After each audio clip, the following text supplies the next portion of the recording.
নবী সাল্লাল্লাহু আলাইহি ওয়াসাল্লাম তো জাহান্নাম দেখে সেই কথাটাই বলেছেন, আমি জাহান্নাম দেখে আসলাম, সেখানে বেশিরভাগ অধিবাসী হচ্ছে মেয়ে, নারী।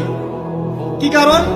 তারা এমন কাপড় চোপড় পরে বাইরে ঘুরতো, যেই কাপড় পরেও তারা নগ্ন থাকতো। আমি কি ব্যাখ্যা করতে হবে? আপনি দেখতে পারেন না?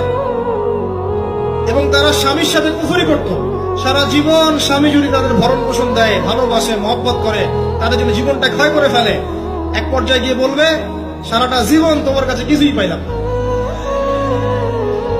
বাস্তব। এগুলোর কারণে মেয়েরা বেশি বেশি জাহান্নামে যাবে।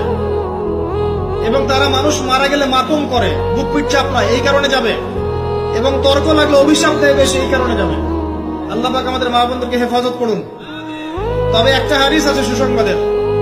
নবী সাল্লাল্লাহু আলাইহি ওয়াসাল্লাম বলেছেন, একজন নারী যদি 4টা কাজ করতে পারেন, জান্নাতের যে কোনো দরজা দিয়ে ইচ্ছা প্রবেশ করতে পারবেন।